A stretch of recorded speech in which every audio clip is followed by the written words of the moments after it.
Pues muy bienvenidos sean todos los podcast. ¿Cómo eran? Los podescuchas. Podcasteros. Ya ni me acuerdo cómo. Los podescuchas que siguen Consejos Divinos. Gracias por estar aquí nuevamente. Y hoy de nuevo tengo a mi estimado Joshua Belmontes. Bienvenido. Hola, hola, buenos días. Excelente, hombre. Oye, pues hoy tenemos ganas, queridos podescuchas, de platicar sobre la ética cristiana. No vamos a ir por la purititita superficie, pero para ir peloteando el tema, ir reflexionando un poquito. De verdad, no se habla en las iglesias sobre ética cristiana. Y en los seminarios, déjame decirte, Joshua, muchos pues empiezan a quitar la materia ética cristiana y a mí me parece como darnos un tiro en los pies, un balazo en los Sí. pies, como seminarios cristianos, como iglesias cristianas.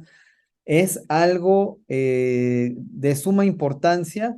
Josh propuso el tema, seguro quiere compartir algunas reflexiones, pero para ir hablando un poquito, empezando a eh, deshebrar un poquito el tema, quiero decir que en las iglesias, digo yo, siempre estoy hablando de las iglesias porque es mi tema, como restauraministerios.org, que trabajamos con las iglesias, pues es nuestro tema. Y en las iglesias uno escucha el evangelio, ya sea porque llegaste por una campaña evangelística o alguien te compartió, te invitó a los cultos, que no sé por qué como cristianos, que está bien, inviten a la gente a los cultos, pero yo no recomiendo esa estrategia, si vamos a llamarla así, como evangelística, porque es alguien que no, a lo mejor no ha leído la Biblia, que no sabe mucho del contexto cristiano y de repente estar en un culto en el que estamos,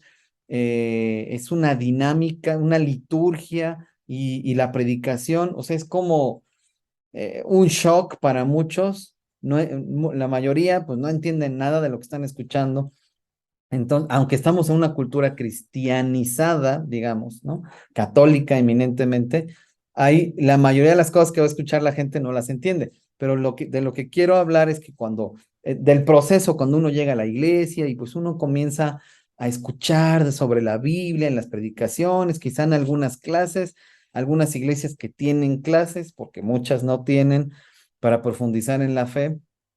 Eh, entonces, se nos habla mucho de lo que hay que creer, de la doctrina. Entonces, estamos como iglesias muy enfocados en la doctrina, lo cual no está mal en absoluto, pero lo que sí está mal, hablando de ética cristiana, es que no hablamos casi de lo que hay que ser. O sea, es decir, hablamos mucho de lo que hay que creer. Hablamos mucho de lo que hay que hacer en cuanto a rituales, en cuanto a tradiciones, ¿no? Tú vente todos los domingos, sirve en este ministerio, vente a esta clase, la actividad fulana, la actividad sutana. O sea, hablamos de muchas cosas que hay que hacer. Ujú. Metemos al nuevo creyente en esta vorágine de actividades y por eso tenemos a activitis en la iglesia, esta enfermedad que se está volviendo crónica cada vez más. Y entonces hablamos mucho de lo que hay que creer, hablamos mucho de lo que hay que hacer, pero casi nada de lo que hay que ser, ¿no? Y esto tiene que ver todo con ética cristiana. ¿En qué sentido? Bueno, en muchos sentidos,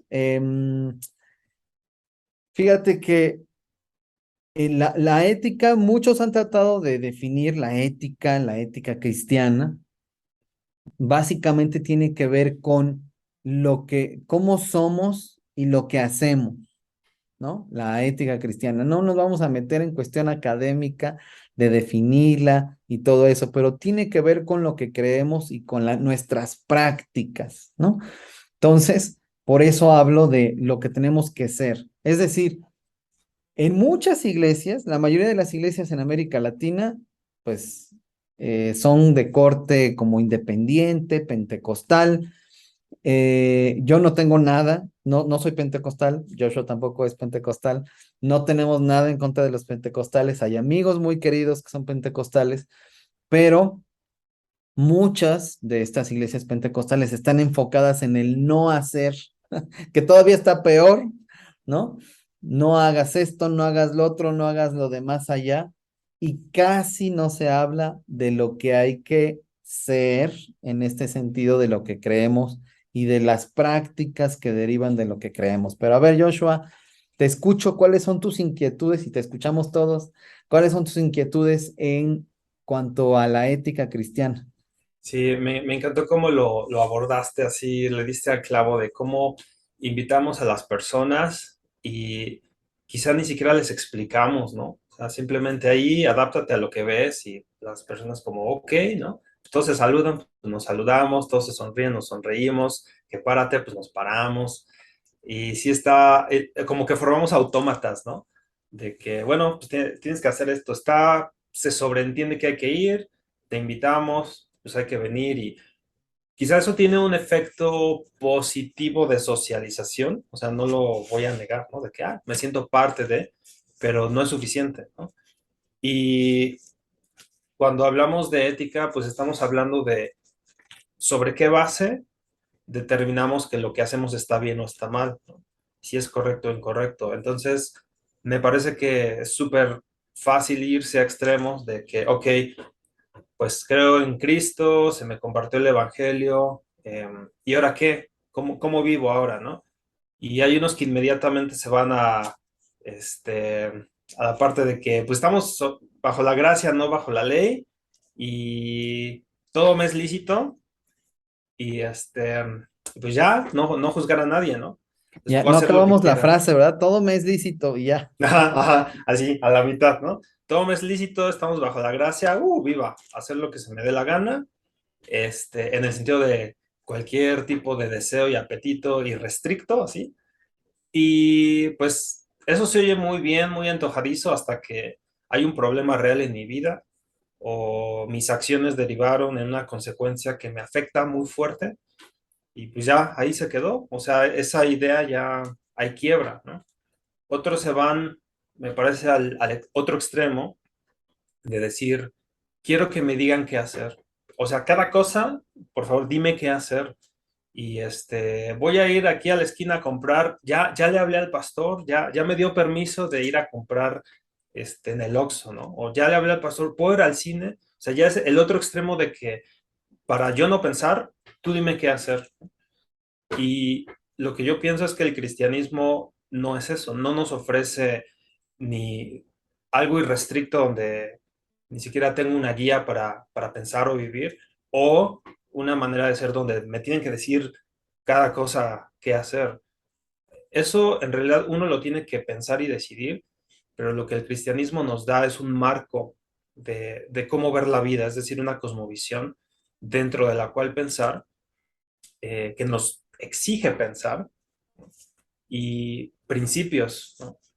Obviamente, la ley moral de Dios, que es amar a Dios y amar al prójimo, o que ahí se resume, pero que no se queda ahí, sino que se tiene que extender usando principios a cada área de la vida.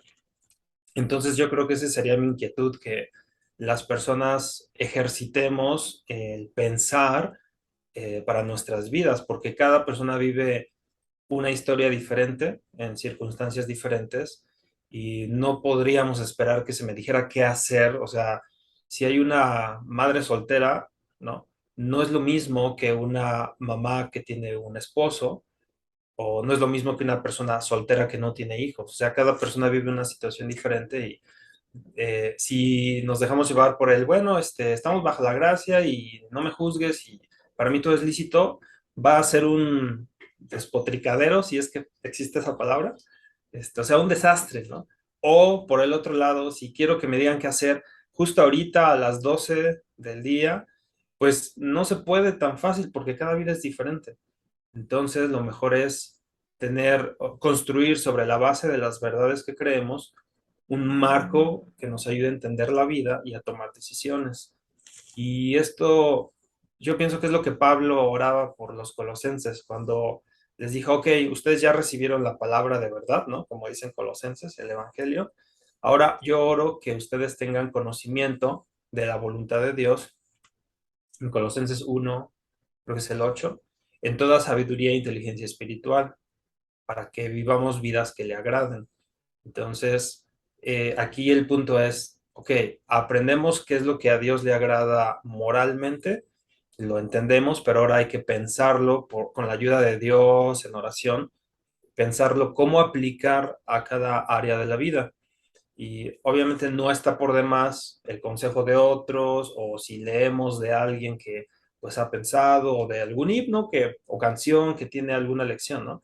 Pero al final es nuestra responsabilidad aplicar lo que sabemos a las áreas de nuestra vida, como bien tú dices siempre, ¿no? Examinarnos y pues sentarse. A mí me gusta sentarme a escribir así como, a ver, esto, y pensarlo, ¿no? Examinarme y decir cómo aplico el amor al prójimo en esta situación, ¿no? En mi trabajo, o en mi iglesia, o en mi familia. Y la imagen que siempre se me viene a la mente es la de un pintor que agarra el pincel y lo moja ya sea en la acuarela o en el óleo y no lo pone en lo que está pintando así, pum, y ya, sino que lo pone y lo extiende, ¿no? A ver hasta dónde le da el color, ¿no? A ver hasta dónde lo puede arrastrar y ver hasta dónde llega hasta que necesite otra vez remojarlo. Entonces, el amor al prójimo no es nada más así, ay, qué bonito, amor al prójimo, no, o sea, hasta dónde yo en mi vida puedo decir, ¿cómo amo a mi prójimo aquí, en esta situación, ¿no? Por dar un ejemplo. Entonces, yo iniciaría por eso, ¿no? O sea, tener un marco de pensar y, bueno, puedo empezar a hablar de ese marco, ¿no? Pero tener un marco a partir del cual pensar cada área de la vida, en lugar de decir, ah, es malo fumar, ¿no? Es malo tomar, o es malo hacer esto, o es malo hacer esto. No va por ahí, ¿no? O sea, teniendo un marco de pensamiento a partir del cual actuemos y pues sí, en lugar de estar diciendo, dime tú qué hacer, ¿no? Está bien, nos podemos aconsejar y orientar, ¿no?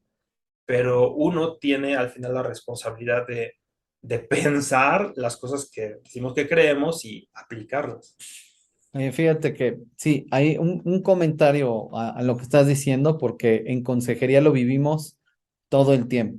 Cristianos, digo, y finalmente mi vida estuvo así, así la viví algunos años como cristiano, entre comillas, que por un lado está la doctrina, pero no hay una conexión con la Sí, vida diaria, con la vida real, digo yo, ¿no?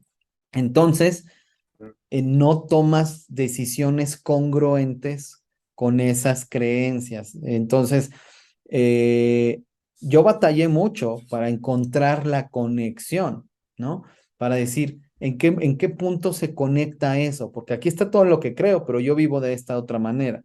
Entonces, y ese es el problema de muchísimos, puedo decir, del 100% de los cristianos que han tomado consejería con nosotros, que son de todas las denominaciones independientes, del norte, del sur, del este, del oeste, de Sudamérica, hispanos de Estados Unidos. Entonces, digo que viven en Estados Unidos. Entonces, no es una cuestión es que en este grupo cristiano no te enseñan bien. Algo está pasando, algo no estamos haciendo como iglesias, y empezaba yo diciendo que no hablamos de ética cristiana, o sea, de lo que hay que ser. Bueno, entonces ese marco de dónde va a salir, a mí se me ocurre, y es de lo que hablamos en restauraministerios.org. Normalmente se dice de las doctrinas. Bueno, claro, claro que de las doctrinas, porque si lo pongo de otra manera y digo, nuestra ética cristiana tiene que emanar de la ética de Cristo, es decir, de quién es Cristo. O sea, ¿quién es Cristo? Pues tenemos que pensar en su carácter, tenemos que pensar en su naturaleza, ¿no? No nada más hablar de un Jesús histórico, a ver, ¿quién era esta persona? Sino que podemos indagar a través de los evangelios y a través del Antiguo Testamento que Ujú, habla de Jesús como el Hijo de Dios, como el Mesías, ujú, como Dios mismo, entonces podemos indagar quién es, cómo es su carácter, cómo es su naturaleza. O sea, en ese sentido, me gusta plantearlo así. Ahora, claro que hay que, finalmente de ahí deriva una doctrina, ¿no? sí, De quién es Dios, de quién es Jesucristo. Claro que sí, pero en el sentido de que nuestra doctrina denominacional nos dice cuál es nuestra ética cristiana, pues ujú, generalmente eso deriva de, ay, nuestra ética cristiana, pues ¿qué hace un buen cristiano? Un buen cristiano bautista, un buen cristiano presbiteriano, un buen cristiano pentecostal, un buen cristiano anglicano, luterano, lo que tú quieras, un buen cristiano independiente, ¿no? Que dice, no, yo nada más la Biblia y ya, ok, va. Pero ese buen cristiano, ¿qué hace? Pues normalmente nuestra ética cristiana se ha restringido. Un buen cristiano se reúne con la iglesia, en todas las actividades que organiza. Si es de oración, o para orar. Si es de estudio de la Biblia, para estudiar la Biblia. Si es de servicio, para servir. Entonces, un buen cristiano, según nuestro grupo, hace, atiende a las reuniones. Un buen cristiano ora. Un buen cristiano lee la Biblia. Un buen cristiano sirve en un ministerio. Bueno, sorpresa.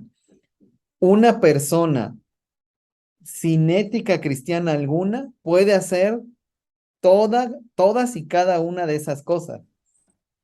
Es decir, un, un buen cristiano según el grupo fulano, que puede hacer todas estas cosas que dije, podría no imitar a Jesús en absoluto, ¿no? Porque estamos hablando de hábitos, estamos hablando de eh, cosas que hacemos, pero que no tienen que ver con carácter, un carácter cristiano, y no tienen que ver con una naturaleza, naturaleza cristiana, es decir, la naturaleza del Hijo de Dios.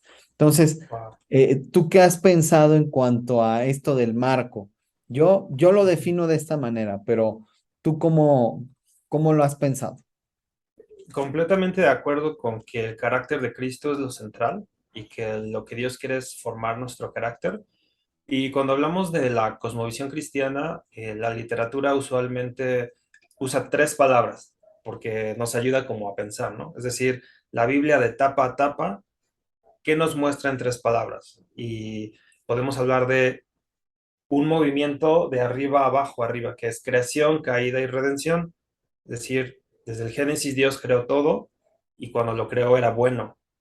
Después hubo una caída que corrompe lo que Dios creó y Dios redime en Cristo y obviamente con la centralidad de Cristo, pero a partir de lo cual empieza un proceso en el cual los tiempos finales no estamos todos de acuerdo en todos los detalles, pero sabemos que culmina en una restauración y redención completa. Y sobre ese marco nos ayuda a pensar, por ejemplo, en lugar de ver esta cosa es mala, o esta cosa es mala, o esta cosa es mala, vemos que todo lo que Dios hizo era bueno, pero existe la corrupción del pecado. Entonces, es una manera diferente de ver. En lugar de ver, la iglesia es bueno, siempre que me congrego, que estoy ahí, todo es bueno, pero trabajar pues es malo, o tener una relación romántica es malo, o estar con mi familia es malo. Por eso o me aíslo o vivo una doble vida, ¿no?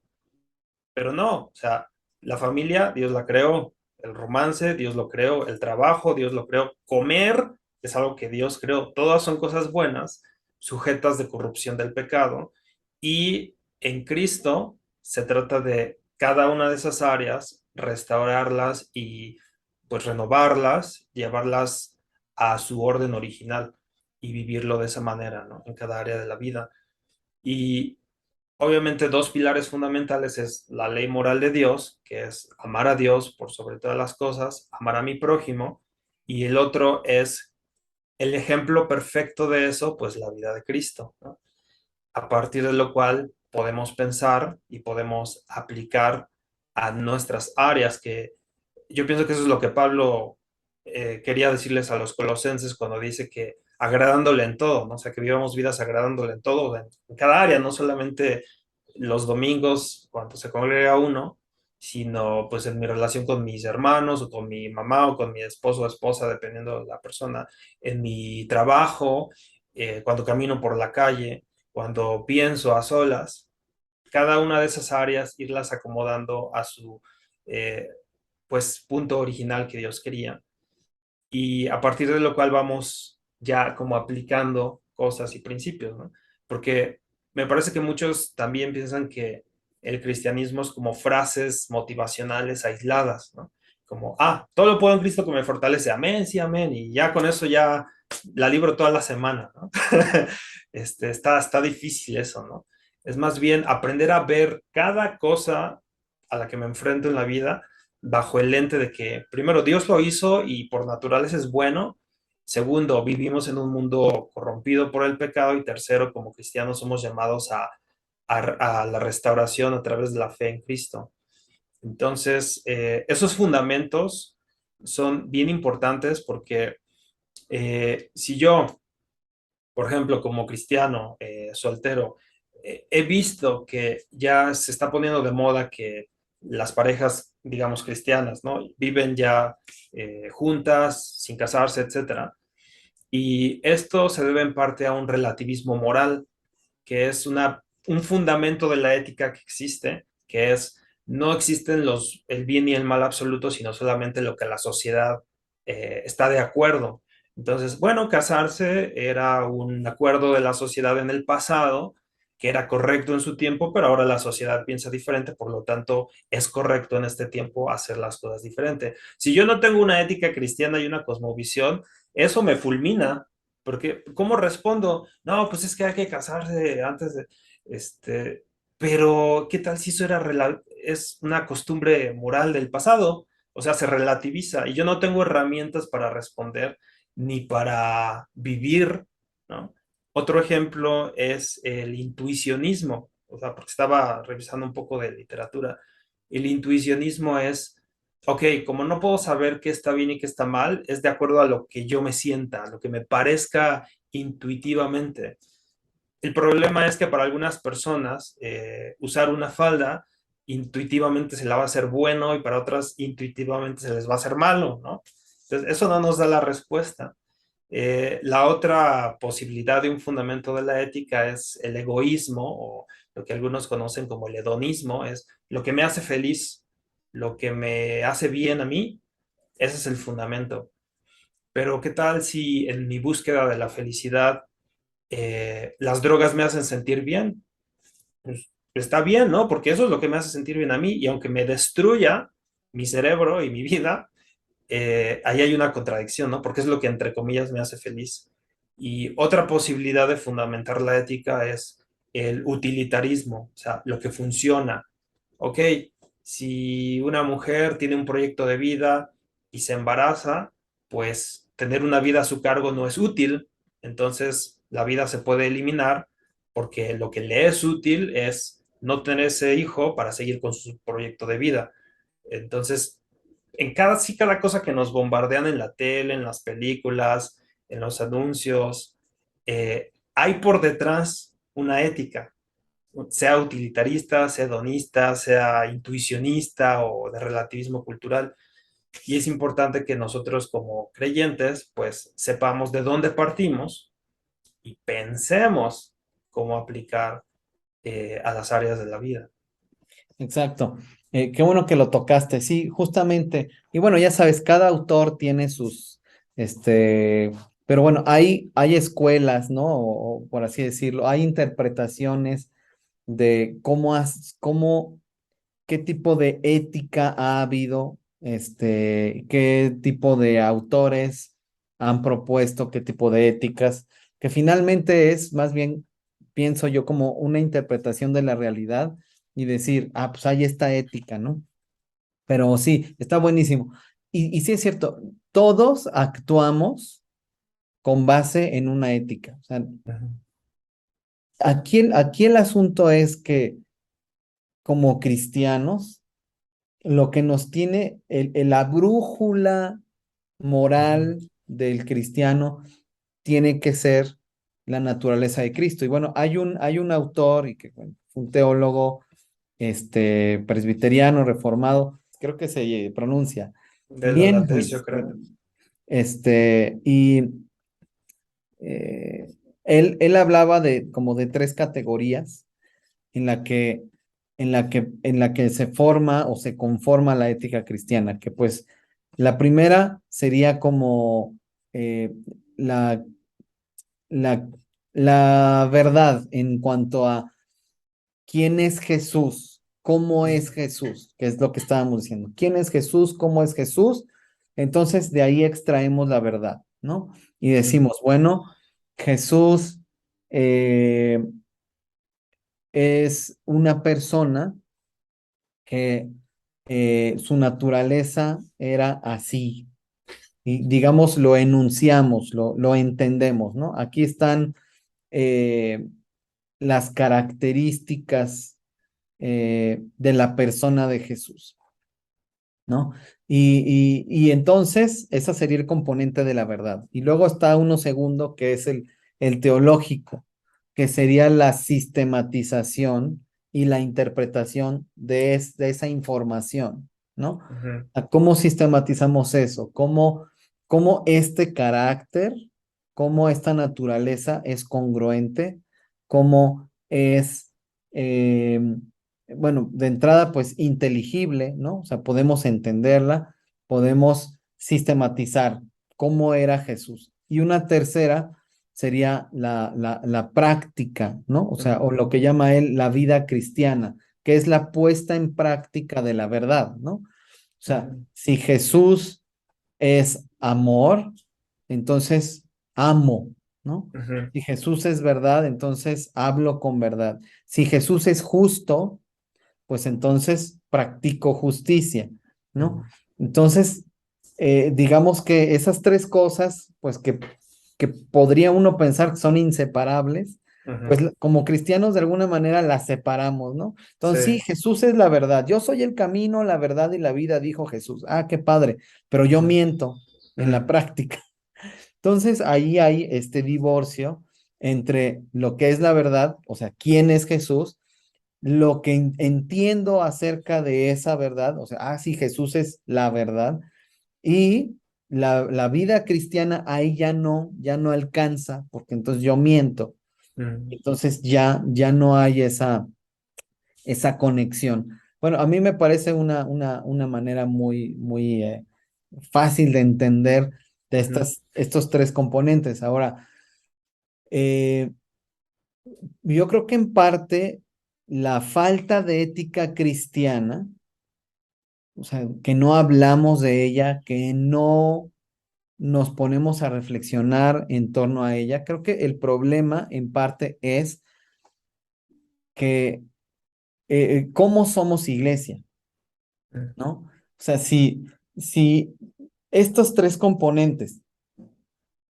no forman parte de la vida de la iglesia, no lo enseñamos, no lo predicamos, no, y no solo eso, sino que no estamos cuidándonos para que tú me ayudes a que mi vida cristiana sea congruente con la verdad y con la teología que tenemos. Y tú no me ayudas y yo no te ayudo, pues entonces, ¿cómo le vamos a hacer? Como ujú, iglesia, al ser omisos de esta responsabilidad y de esta corresponsabilidad, pues ujú, entonces se va creando un vacío ético, por así decirlo, y entonces cada quien vive su cristianismo a su manera, aunque compartimos la teología, ujú, la vida cristiana se diluye de alguna manera, algo pasa ahí, ¿no? ujú. Sí.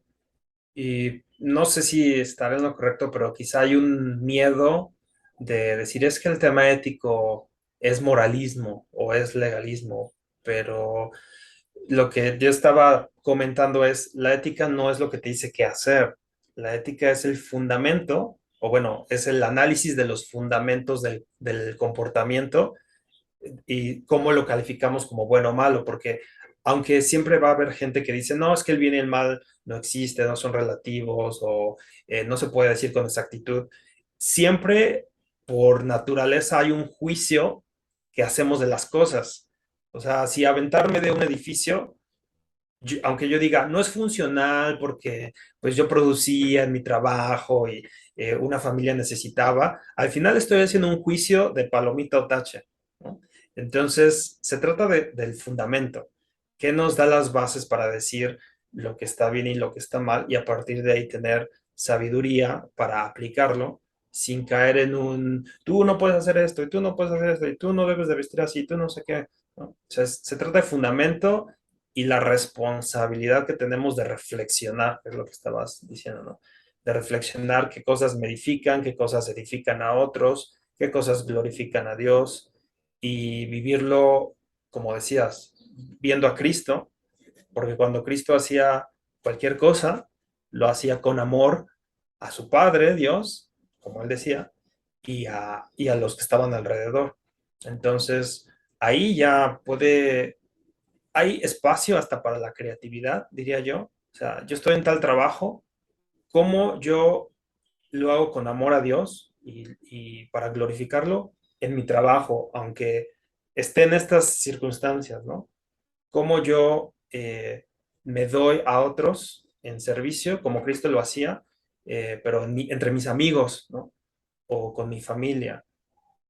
No significa que yo tengo que dejar mi trabajo y vestirme con una manta blanca de Palestina y salir a hacer obras de caridad, ¿no? O sea, ser como Cristo no significa eso. Significa que yo aprendo de sus principios de vida y los aplico a mi circunstancia particular.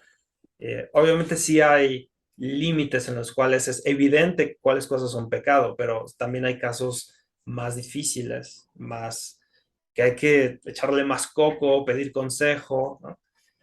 Por ahí va, ¿no? Sí, sí, ¿sabes qué? Me haces pensar en muchas cosas. Em, yo creo que, por ejemplo, en el caso, hay un muy buen caso ético ahí en Corintios, cuando el apóstol Pablo está hablando de qué comer y qué no comer, ¿no? Comer de lo sacrificado a los ídolos. Ay, ahí hay un tema, digo, y podemos como contemporalizarlo de alguna manera. Ujú. ¿Por qué? Tú hablabas, dijiste dos cosas muy importantes. Bueno, una, pero la ejemplificabas, de este miedo de no caer en el legalismo, en un moralismo, pues enfermizo, como caen muchas iglesias. O sea, uno, lo hemos platicado, pero para que lo escuchen los podescuchas, uno busca grupos cristianos en Facebook, por ejemplo, y vas a encontrar un montón, pero vas a encontrar muchísimo legalismo, ¿no? Muchísimas publicaciones hablando de cómo vestir.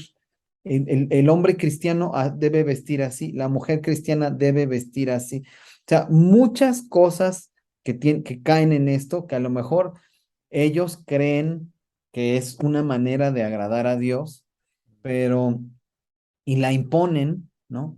Pues hay otros que dicen, no, pues esto no tiene nada que ver con mi fe, ¿no? Y además, pues se van a los extremos, porque puede estar la persona, el chico o la chica cristiana que dice, es que la vestimenta no tiene nada que ver con mi fe, y a lo mejor su vestimenta es, vamos a decir, eh, no deja nada a la imaginación, Sí. ¿no? Tanto de un hombre como de una mujer, y se van al extremo y a Dios no le importa cómo visto. Ah, Ujú. bueno. Y el otro es así como, ya sabes, casi la túnica desde el cuello hasta los tobillos. Y es que esta es la manera santa de vestir, ¿no? Entonces, extremos. Entonces, retomando esta parte de lo que decía el apóstol Pablo, aquí entra una cuestión de madurez espiritual. Y el apóstol Pablo decía algo que se me hace increíble.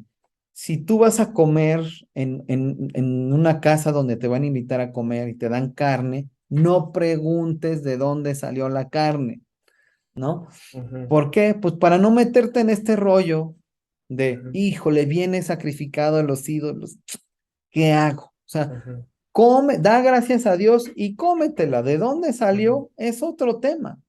Ahora, que si la persona que tú invitas, casi, casi, ¿no? O sea, pero está hablando, también incluso en Romanos 14, me parece, habla sobre esto, que tiene que ver con que el que es débil espiritualmente, ¿no? ujú, Entonces, ahí esta parte de la ética se va ajustando, ¿no? Porque dice, si tú eres maduro espiritualmente, tú toma decisiones, que si tú sabes que lo que estás haciendo, pues no te condena, por así decirlo, o sea, ujú, que lo que estás haciendo es bueno, entonces hazlo. Pero si tú sabes que a alguien que es más débil en la fe, podría hacer tropezar eso que tú estás haciendo al ejercer tu libertad, podría ofenderlo, podría hacerlo tropezar, podría ponerlo a lo mejor en crisis, ¿no? Pues ujú, no lo hagas por amor a esta persona que es que es débil espiritualmente, ¿no? Entonces, ahí se ajusta, digamos, por así decirlo, ujú, la ética cristiana, una cuestión de libertad, una cuestión de madurez espiritual. Bueno, ahí hay un tema, ujú. está Sí, interesante. Y por otro, los principios a los cuales te has estado refiriendo, que sí, eh, pero fíjate cómo la ética cristiana se va complementando. Vamos a poner un ejemplo muy fácil, ¿no?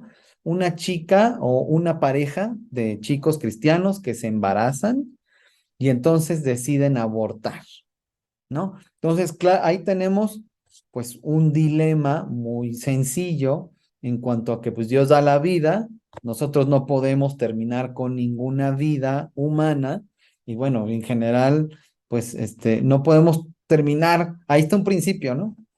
Sería matar, ¿no? ujú, Entonces, por lo tanto, un cristiano, una pareja de chicos cristianos o adultos como sea, pues no practican el aborto porque eso ujú, sería, están matando al ser humano que se está desarrollando en el vientre. Ahora, ahí tenemos un principio, pero ¿qué pasa si esta pareja decide practicarse un aborto? Pero después entienden que lo que hicieron fue un asesinato. Entonces, la iglesia, parte de la ética cristiana es ayudar a esta pareja a acudir a Dios en arrepentimiento, buscando perdón, ayudándoles a obtener una restauración, a pasar, a transitar por eso de la mejor manera y emocional y mental, espiritualmente hablando, así, global, ¿no? Y la iglesia los acompaña. Sí estuvo mal lo que hicieron, pero entonces la iglesia los acompaña para eh, buscar a Dios en arrepentimiento y en hallar una restauración. Entonces, parte de la ética. Ahora, muchas iglesias, digamos, ponen en práctica una parte de la ética que sería, no, pues es que mataste, ¿no? ujú.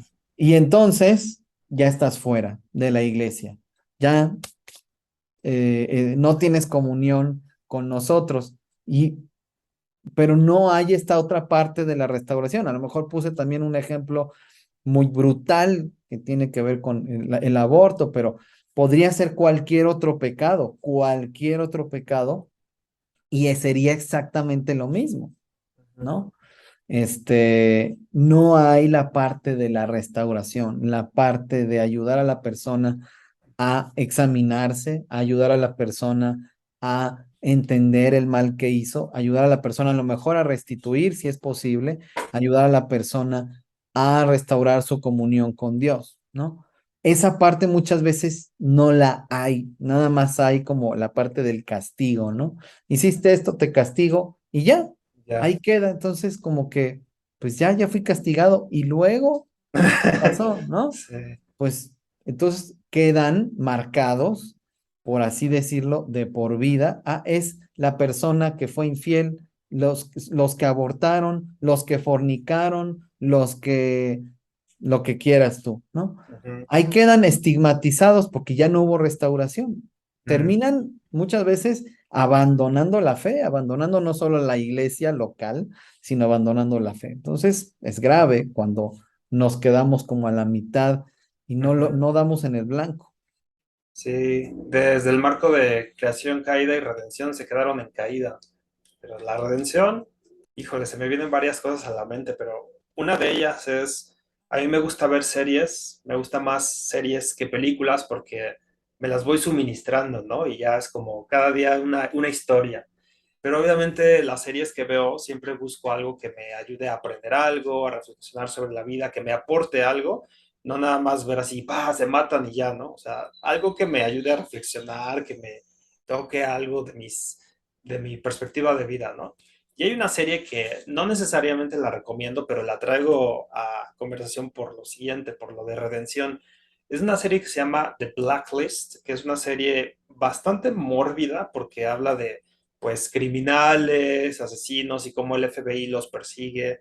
Y el carácter central se llama Raymond Reddington, que es el criminal más buscado por el FBI, ¿no? Y que es muy malo, digamos, ¿no? O sea, mata sangre fría, trafica con armas, ¿no? Y la serie inicia con que él, el primer capítulo, él va y se entrega al FBI. Es como, ¿no? Y dice, yo me estoy entregando porque soy el criminal número uno y les propongo que yo les voy a dar una lista que se llama The Blacklist de los peores criminales que no son yo para que ustedes los atrapen. Y, no, no te creo, pues no sé qué. No, sí, mira, búscate, hoy va a pasar esto, me llegó la voz de que tal criminal va a hacer esto. Y ahí como que entre dudas se dan cuenta que sí, ¿no? Que sí era un criminal real y lo atrapan, ¿no? Y él les dice, solo voy a trabajar con una chica que se llama Elizabeth y quiero que ella esté en su equipo. No, pues ¿quién es ella? Y la buscan. Bueno, es una trama ahí muy compleja. Y lo que me gusta de esa serie es que presenta dilemas éticos, porque obviamente es el criminal número uno, lo tienen que encarcelar, pero como él les va a trabajar en cooperación con él, les va a dar la oportunidad de atrapar a muchos otros criminales que están matando gente, es un dilema. Y lo que sucede es que el gobierno hace un trato con él que se llama inmunidad, ¿no? O sea, no te vamos a procesar penalmente con tal de que tú no sigas pasando leaks de los criminales, ¿no?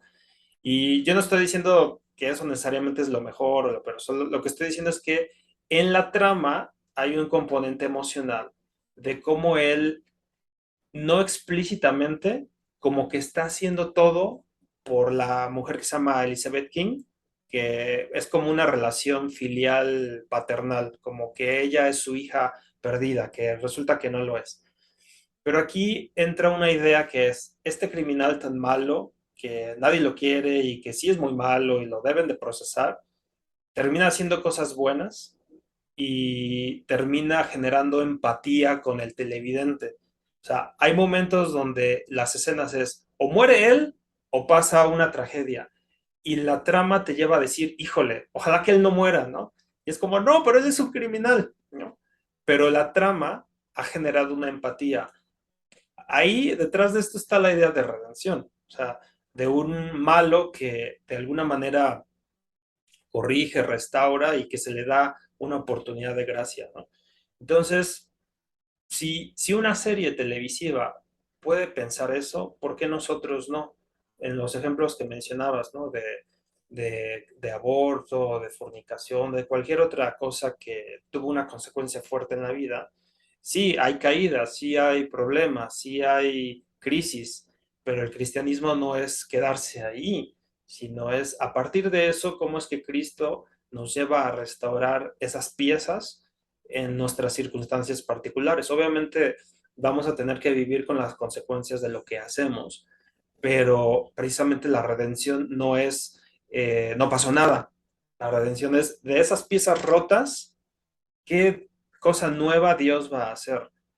Y bueno, si traía eso a la mente. Otra cosa que se me vino a la mente que es un poco chistoso, a lo mejor te va a dar risa porque fue un caso muy, muy personal mío con lo que mencionabas de la comida y los corintios. Cuando fuimos a China, me encantó la comida, ¿no? Y pues ahí con los fideos, súper rico.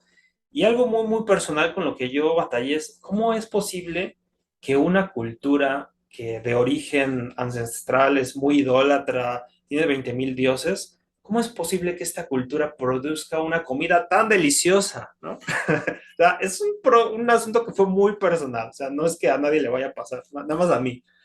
Y lo que me ayudó mucho fue ese versículo de Corintios, o sea, a ver, espérate, no es que esta idolatría haya producido comida rica, sino que Dios creó todo el mundo, Dios creó las especias y Dios le dio la inteligencia y la creatividad a esta cultura de hacer una comida muy rica. Eso es creación, pero obviamente por la caída esa cultura era muy idólatra, ¿no? Y tenía muchas deidades y un misticismo. Entonces, eso a lo mejor a nadie le pasa, pero en mi caso particular, a mí me exigió pensar, me exigió trabajar con lo que yo creo y con la aplicación, porque yo pude haber dicho, ¿sabes qué?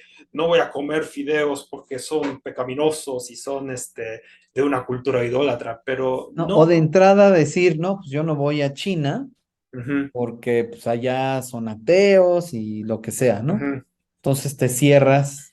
Y fíjate qué interesante este ejemplo, porque ahí están varios ejemplos de los fariseos mismos que decían, yo no me voy a contaminar, digo, y no porque tú hayas pensado así o hayas actuado así, pero ujú, llevando ese ejemplo a nuestro tema de la ética cristiana, la ética del fariseo era, no me voy a contaminar con estos pecadores, porque sí necesitan a Dios, pero mi ética, obviamente no tenían ética cristiana, pero sí una ética de la ley, decía, mi ética me impide, que era una interpretación, porque no era lo ujú, que la ley exigía, sino que era su propia interpretación de la ley que generó esta ética de decir, no me contamino con los pecadores, como ellos justificándose a sí mismos, diciendo, yo enseño la Torá, por lo tanto yo no soy un pecador, ¿no? ujú, Yo guardo los sábados y voy a la sinagoga y enseño, entonces yo no soy un pecador, pero ellos sí.